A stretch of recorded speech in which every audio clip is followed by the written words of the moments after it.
Hello everybody, welcome to Factorio Space Age Tutorial Series. I'm your host John with Glassbeast Games, and this is Factorio 2.1. So it is I believe the final update, at least as far as features go. I think they'll be updating the game in case there's any bug fixes. Let's do a quick recap of what we've done so far in this series. So far we have crash landed on Novice, and we've taken a survey of our area to get an idea of what all resources are surrounding us, and there's honestly not too many. We do have electric mining drills. We did start out with burner mining drills, which use coal to burn, but now we don't need that because we have electricity. That electricity is coming from our electrical network, which is coming from our just two steam engines. We take a look at our electrical network. It is running just fine. We have 1.8 megawatts, but any given time that we want to make a whole bunch of machines, we're going to need more than that. So we have a blueprint in mind to fill in when we can to more or less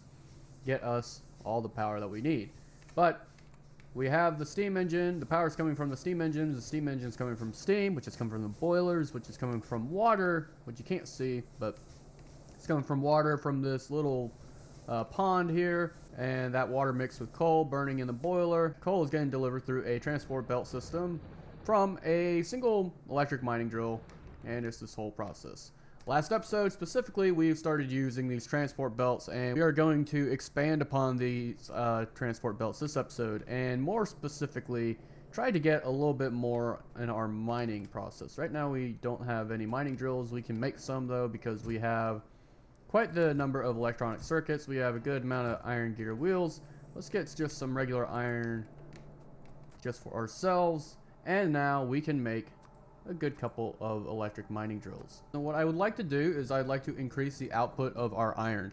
Our copper, yes, I would like to increase that output as well. What we could do is we could go ahead and add another electric mining drill like so.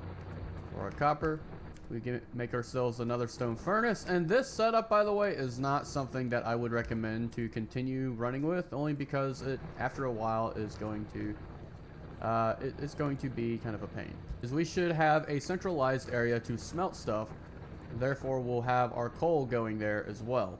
What we'll do with that is we'll go ahead and let this continue going just for right now, but I'm going to go ahead and make myself some more stone furnaces. In fact, I want to make about 20. We're going to have 16 for iron, and we're going to have 8 for copper. So we can copy this, and we want to have 3. We want to be able to have 3 spaces in between. While these won't be powered, it's okay.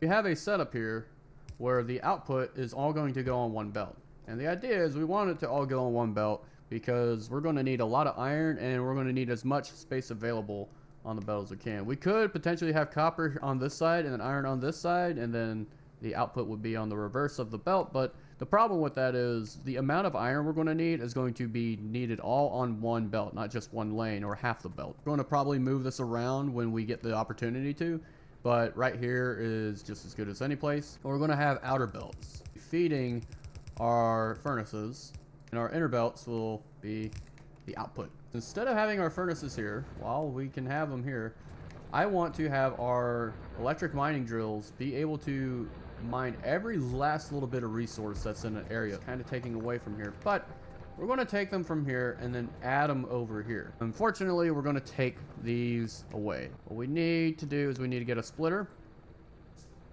We have a splitter, and what I'm going to do is a cool thing you can use the splitter for, even if you're not really trying to split a belt into two, is you can actually use a splitter to merge a belt. And what I mean by that, merge a belt lane. So you have 2 outputs technically for the splitter. You'll notice that this lane is full. This lane is full of coal. But what we can do is we can take that lane, and you'll see that it starts to feed it this way. And you can do that for both sides. Really, there is a way you can balance lanes, and the way you can do that is a lane balancer. Now you have to have an underground, I believe 2 underground belts and 2 splitters. What we're going to be able to do, as you can see, this is officially, it's kind of backed up, so it's not really that big of a deal, but a full-on belt balancer, or rather lane balancer. You have belt balancers as well, which can balance multiple different belts that you have in your system. However, we're doing something a little different. What we're going to do is we're going to have two spaces in between with splitters kind of diagonal across. What we'll do is one of our split lanes is going to go into an underground belt, but it is heading outwards. So as you can see, only this side is going to hit, because this coverage, this little sort of hood for the underground belt actually stops anything on the bottom half of this belt, the bottom lane. The top lane is going to be able to go through here. So the idea with that is we're going to have this lane. Anything that is getting filtered out through here needs to go up here. However, we're going to do a similar concept like so.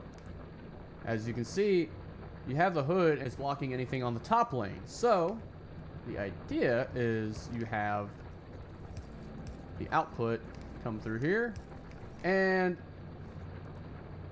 yeah, the only problem right now is this is all backed up as is. So the idea is that it would balance it out before it gets backed up. It's backed up, so we have what we have. Now, here's the thing. You shouldn't need to have lane balancers too often. The idea is that your base utilizes resources enough to where you're not going to have to worry about resources getting backed up. But if they do, lane balancers can help. Really, the idea is if you're backed up on resources, that means it's time to expand upon consumption. So let's do that. We're going to make ourselves a splitter, and we're going to kind of split off from here. We're going to get ourselves a belt, and this belt is going to go across the way. We want to get rid of this setup here. We don't need this setup anymore as is. What we can do, we're going to move this. There we go. So we'll put fish on number 4. Number 4 will be our combat, and that'll be the number 1 thing we'll probably want. We'll add turrets, which we actually haven't researched yet, but we could add them if we wanted to. So we have fish over there. That's what we need. Our number 1 spot is going to be our logistics. So what we'll do, our number 1 will be belt. Our number 2 will be underground belt. And this is something you can do if you're in the map. You can select items that you don't even have, that are not craftable, and place them in your inventory. So we have our inserter, we have a long arm inserter, then we start going into pipes, we start going into pipe to grounds. What we can do with buildings is we can have our assembling machines, we can have our mining drills, and then we could have our stone furnaces. Now 3 is going to be a little bit different. We may not have much of 3. X on your keyboard, you can scroll through your different hotbars. We're just going to press 1 on our keyboard, and that brings up our belts. And this is just something nice to have. Now if we press 2 on our keyboard, there's nothing in that inventory, so it just goes to a blank spot. So we need to make ourselves an underground belt. What I can do is I can show an example of what happens when we have our system energized. And as you can see, this is filling up the belt with iron. And this is pretty efficient. Look at how much iron is going on this belt. Now, it's not a full belt of iron, but it fills up relatively quickly. I want to copy this setup and paste it up here. As you can see, I only have 1 mining drill, but that's okay. And the idea here is rather simple. What we want to do is continue this belt design so this goes forward. How are we going to get these resources to where they need to go? You know, using transport belts, of course. Let's get this coal over to where it needs to go. And this copper, this line of copper, I'm going to change up a little bit. It's going to be a line of copper, but it's going to be a line of copper ore rather than copper plates. There we go. Bring this belt outward. Have it go underneath that electrical pole there for a second. Now, here's what we're going to do. We're going to combine the coal with the iron, but we're not going to do that until we absolutely need to. So we're going to have our coal go up here.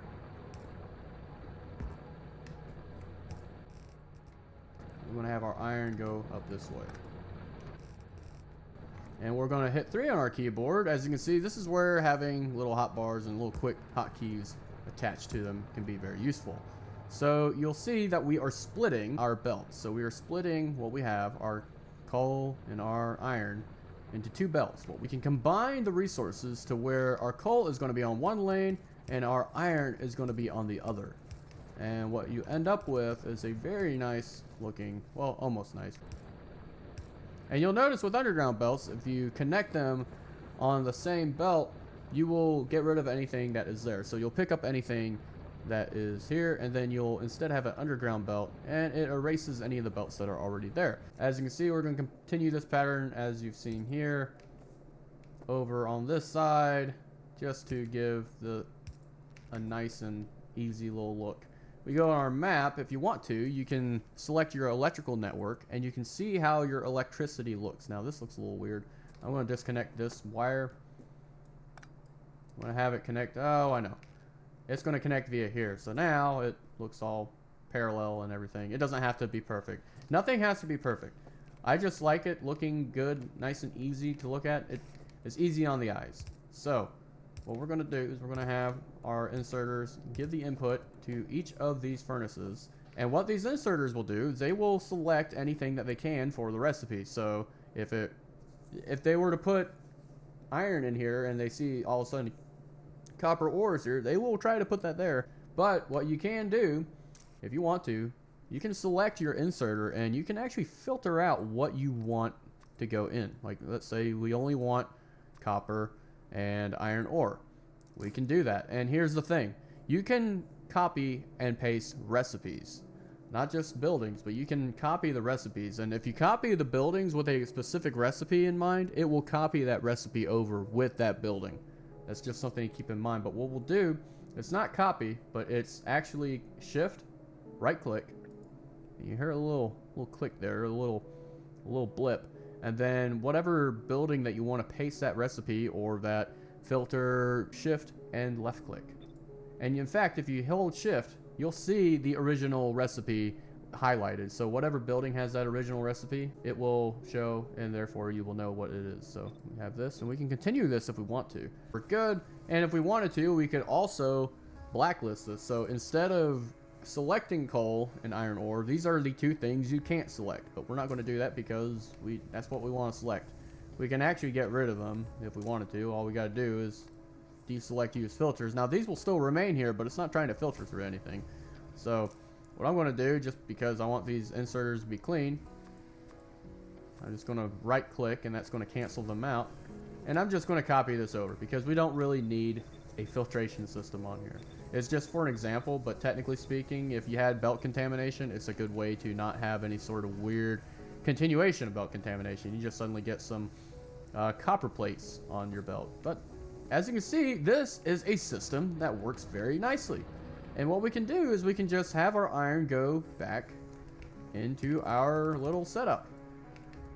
It's almost like it never changed, and technically it didn't. The transportation of the iron up to our production never changed. It's just how it got there. And as you can see, we have definitely a more saturated belt, at least right here. This is a belt that got kind of picked up, but you can see we have a nice belt. It's a good amount of resources. It's not full, but it's a lot more than what we had before. This is because we have 7 mining drills. Now we could probably add another mining drill if we wanted to. In fact, let's go ahead and do that.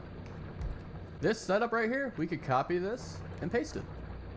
And something you can do even furthermore, let's say you have buildings in the way. Let's say you have trees in the way. You hold shift and you can deselect those trees or mark those trees for deforestation or whatever. But one further is control shift, and you can mark your own buildings as set for deletion, for deconstruction. So that's what we're going to do. We're going to go ahead and shift, control, paste, and click. But notice I'm placing ghost buildings here. You do not have to just place ghost buildings with copy and paste or any sort of blueprints. What you can do is you can select a building, hold shift, and you'll notice there's a ghost now ahead of the counter of how many buildings you have. Place that, and now you have a ghost building. It's not actually there. So if you don't want to necessarily place a building yet, you're not sure, you can just click that, delete it, do whatever. And same for this. If we didn't want these mining drills to eventually be here, we'd get rid of them. But we want to get as many mining drills as we can. So we're going to need to more than likely increase our power. Yeah, so as you can see, we are getting up there in power, and let's get ourselves another boiler. We're going to need some more pipes, therefore we're going to need some more iron. And these materials, we probably should start making a good bit of them just on the back burner. Make ourselves another burner inserter. And then before you know it, we're making steam for our other steam engines. And as you can see, we have 3.6 megawatts. We just doubled our power. This is our baseline of getting our resources to where they need to go, but in such a manner to where you can divide them up into processes. And those processes can be expanded upon to where you, if you want to expand, if you want to increase the amount or increase the velocity of which stuff happens, you can. This is not necessarily to the be-all end-all, but this is to get an idea across. And we're going to do the same thing with the copper. The only thing with the copper is it's going to be a little bit shorter. We're going to make it only as half as long because, like I said, iron to copper is not going to need nearly as much.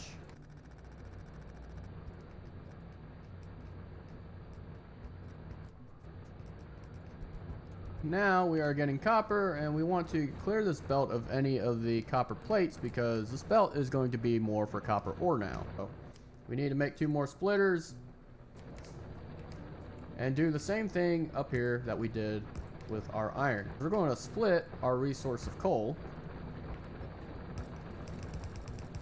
and it's going to come up like so. Now all we need are the resources. And here we go. And what we can do is we can just continue this belt on like we did before.